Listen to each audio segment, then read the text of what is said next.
Autumn in our city isn't about golden leaves or cozy sweaters. It's hunting season. The air turns cold and damp, perfectly carrying sounds and smells. The nights become long and impenetrable, and the shadows grow thick and alive. It was on such a night, in a stuffy bar, that my friend asked a question that could freeze the blood in your veins. Mish, is it true that the back door on those vans is for a coffin? Seryoga took a swig of his beer, his eyes bright with curiosity. The question hung in the smoke-filled, beer-stale air, seeming to momentarily drown out the scratch of the vinyl record in the corner and the hum of voices.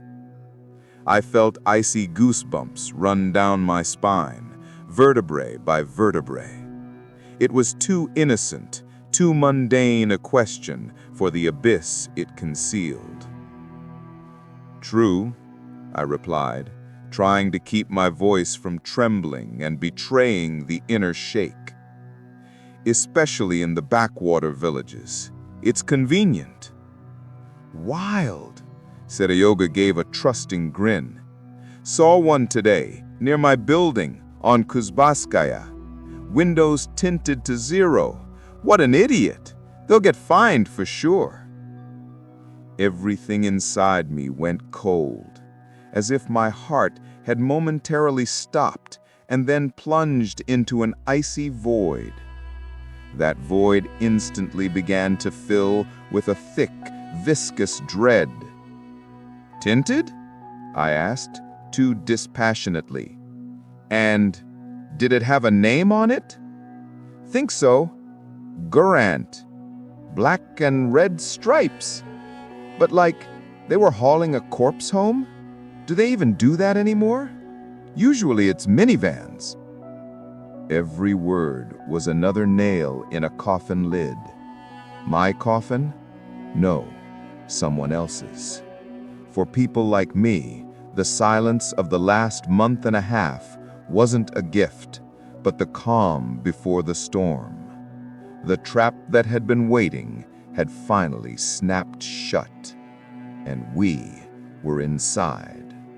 I left the bar, and the October wind, damp and piercing, hit my face with force, as if trying to slap me back to my senses.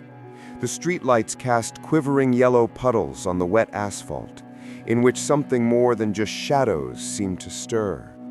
I pulled out my phone. My finger found the number from memory. "Hello?"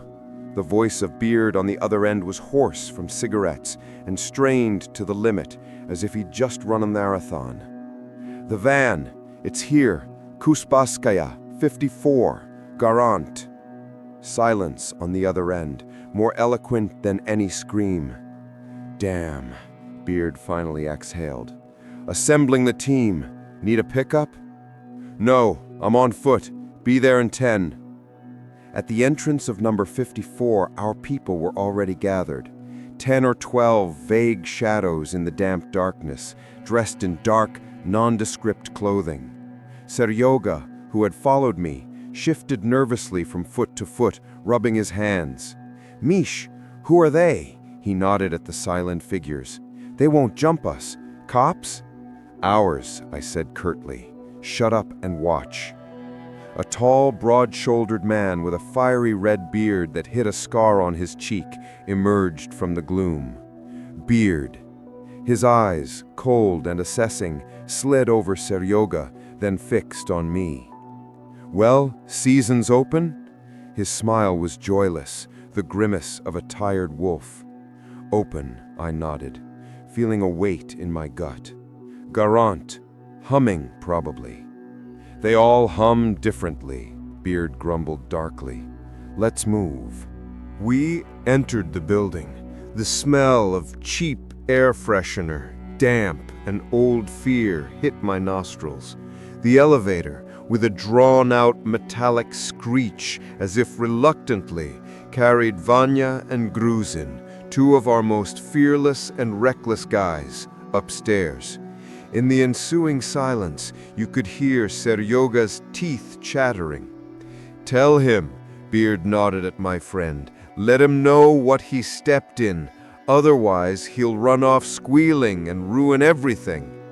And I began to speak, in a quiet, even voice, looking into Seryoga's frightened eyes.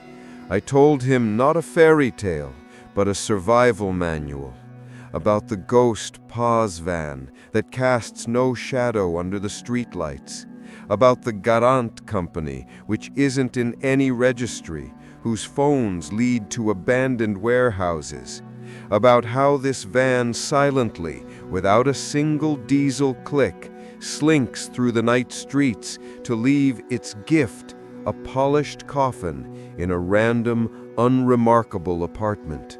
And about what's inside, you never know for sure. It could be an all-consuming cold, freezing the room to frost on the windows, or unbearable heat, melting plastic. A quiet whisper that crawls into your ears and drives you mad, or something that cannot be described in human language. But the main thing is what happens to those who decide to satisfy their curiosity and crack open the lid. They don't just die, they are erased. They vanish without a trace. They go insane, screaming in an unknown tongue, or they become part of what's inside.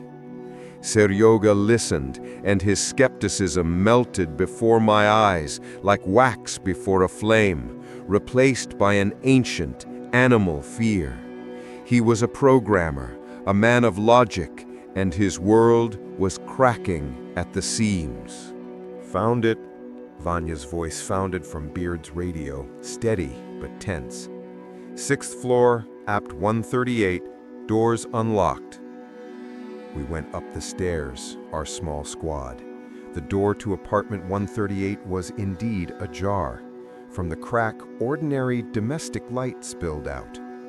Beard pushed it open with his shoulder. The contrast was staggering. Inside, it smelled of ordinary life, fried potatoes, apples.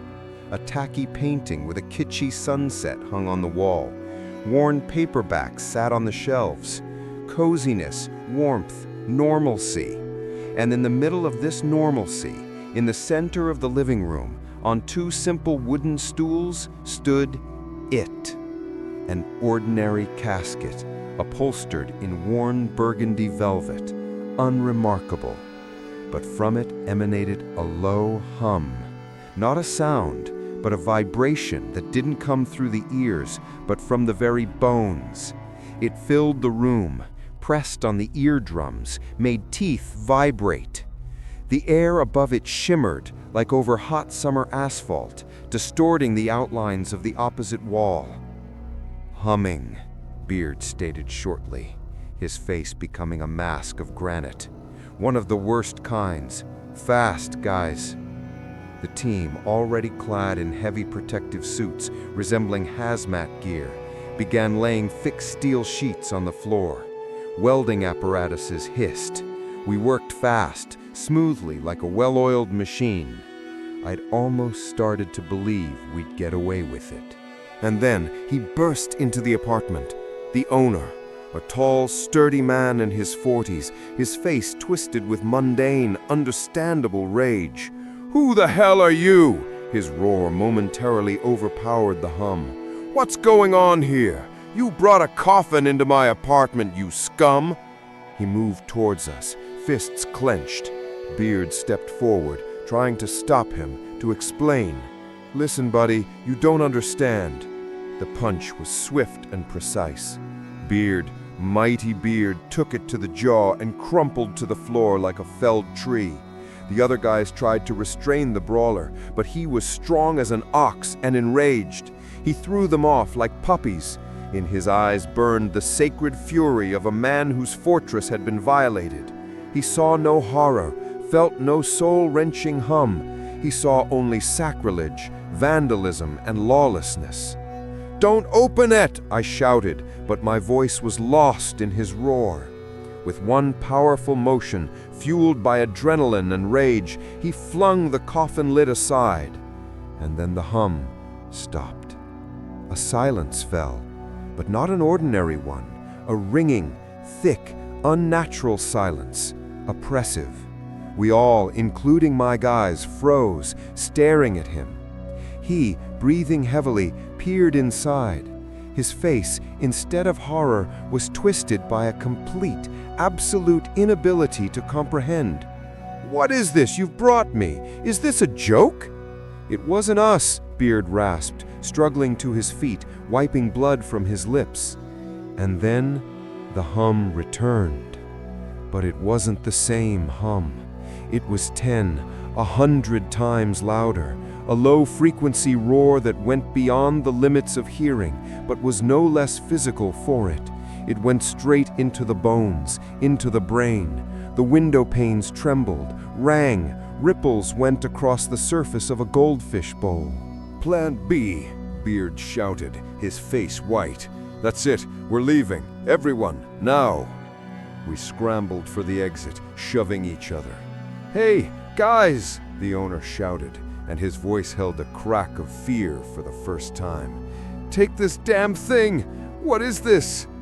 But Beard was already slamming the door, turning the key we had inserted from the outside. "Guys!" His cry became piercing, feral. My legs won't obey! What's happening?" Outside, the team was already welding the steel sheets over the doorframe. Sparks from the welders blinded, painting the night in infernal colors. Seryoga, pale as a ghost, grabbed my sleeve. "Mish, what are you doing? You're walling up a living man! It's murder!" "He's not alive anymore, Seryoga," I said quietly, but very clearly, pulling him aside. "He's become a door, and that door is now open. Do you want to see what comes through it?" We retreated from the building, looking up.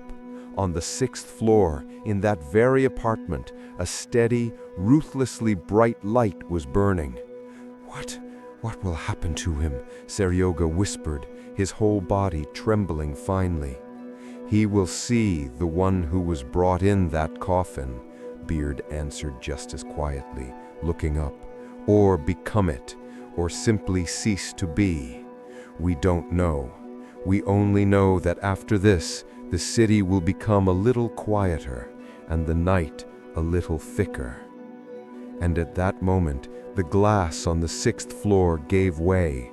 It didn't shatter with a crash, but burst, dissolving into a fine, almost invisible dust, as if erased by an eraser. And through the rising, distant wail of a siren, a single sound crashed down upon the sleeping city. A scream. But it wasn't a scream of pain or of anger. It was a sound that turned the soul inside out.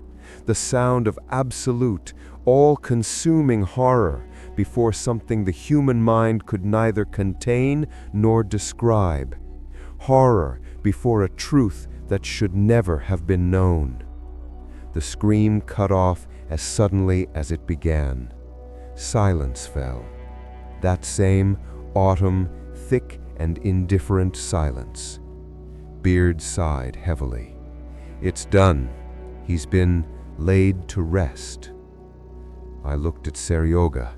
He stood, hugging his own shoulders, staring into emptiness. His world, the world of code, logic, and pixels, had collapsed, and now he had to live in our world. In a world where autumn is hunting season, and no one knows who the prey will be next. I shoved my hands in my pockets, feeling the cold metal of my keys. The season had only just begun.